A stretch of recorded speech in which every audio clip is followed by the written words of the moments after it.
We call this segment simply Capitol Spotlight. We take 5 minutes and we shine the spotlight on a member of the General Assembly and discuss some of the things they've been working on and how it might impact you, the Rhode Island citizen. It gives me a great deal of pleasure to welcome back a woman we've talked to many times before, the Honorable State Representative Maria Cimini. Representative, it's great to see you. Thank you so much. It's great to be back. And, you know, as spring is right around the corner and we head into that important summer season, which is big on travel and tourism here in the Ocean State, I know the environment is very important to you and probably most people watching right now. You have some interesting legislation that's going to be heard in committee very soon. Can you tell us about that? It deals with the environment, and it's pretty progressive legislation. Explain. Certainly. So this year, for the second year, I've introduced legislation to ban plastic bags in the state of Rhode Island. And what I'm talking about are the bags that you get at point of purchase when you're at the grocery store or the pharmacy, that they put your what you've just purchased in. So the bag with the two handles that we often unfortunately see flying around our neighborhoods, getting caught in trees along our coastlines. And just as you said, Rhode Island depends heavily on tourism from folks outside the state, but also as Rhode Islanders, we love our community and we love being outdoors. We love the ocean. We love our wildlife. And I think that the plastic bags that we find strewn about impact negatively all those things. Now, your legislation deals with stores or operations that are of a certain size.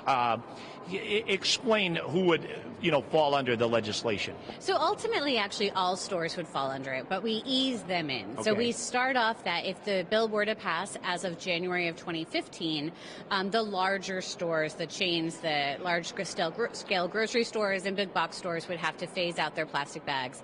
And then by 2016, all the other small mom-and-pop shops that you have in your local neighborhood would also have to phase out plastic bags. But we know that it can be difficult for folks to make that transition, and so we wanted to give the smaller Rhode Island-based establishments a little bit more time to do so. It's interesting, this legislation, because when you think of Rhode Island in particular, but you can see how it could be a nuisance everywhere.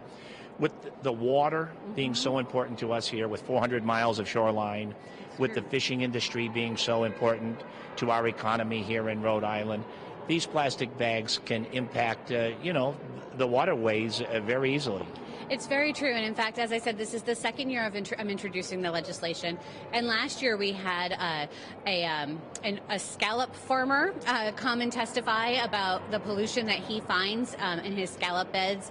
We had many people who do beach cleanups come and testify about the disappointment and the hard work that they do when they're cleaning up the beaches, people who surf, people who swim, and it impacts our way of life and our quality of life, in addition to the aquatic wildlife that we also want to preserve.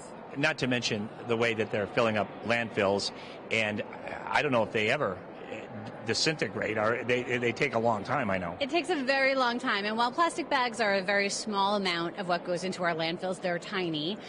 Part of the problem is that they are so small, they are so light that they actually get caught up in the wind. And I know as I drive through my neighborhood, I look up, I see them in the trees, I see them caught in hedges, and they spend years sometimes in trees because no one can reach them to take them down. Yeah, I take the ones that I get, like when I'm at CVS. And I save them, and I at least try to reuse them. Yes. I try to use them to throw other litter away. I put other litter in them and then discard them. So I give them a second cycling, at least at my home. But recently, I had a friend of mine, this has never happened to me before, they gave me one of these reusable shopping bags, and she said, when we were at a store recently, she said, "You don't have your reusable bag with you." She chastised me, for not having it. But I see people doing that more and more at stores as I travel around Rhode Island. Well, it's true, and I love that you reuse them, and I actually do as well. The bathroom trash can at my house has one of these plastic bags that I'm looking to ban in it, but I also have quite a number of reusable bags that I take to the grocery store. I leave them in the trunk of my car. I throw them in the laundry when I'm doing the rest of my laundry so that there's no cross-contamination. But I do want to be clear that this legislation just bans those bags that you get at checkout. So the barrier bags, the ones that you put your produce in or your meat in, those are still fine, and we're not looking to get rid of those. Right. And your trash bags. I had someone call and say, "What am I supposed to take my trash out in?" We're not looking to get rid of all of those, just doing what we can to protect our environment, and both for our wildlife, for our coastlines, but also just the production of those bags.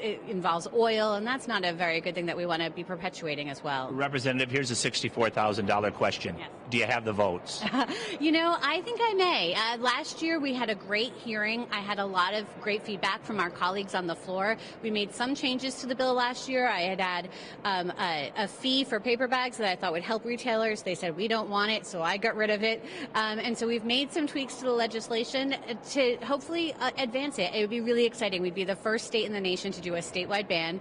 Hawaii technically does ban bags statewide, but they did it island by island or county by county. So I think we could really be at the forefront here. And as I like to say when people say, what am I going to do?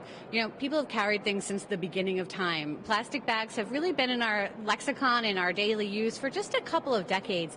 People are smart. Perhaps there's an innovator out there in Rhode Island who could start a great new business to make reusable bags even better. So let's improve our environment and maybe have a new innovative idea to improve our business climate as well, and it can be a win-win situation. Representative, good luck with this legislation. It's interesting. Thank you so much for taking time to talk to us about it. Oh, thank you so much. I really enjoy it. And, of course, we could not do it without you. Thank you so much for watching. For Capitol Spotlight from the third floor of the Rhode Island State House, I'm Dave Barber.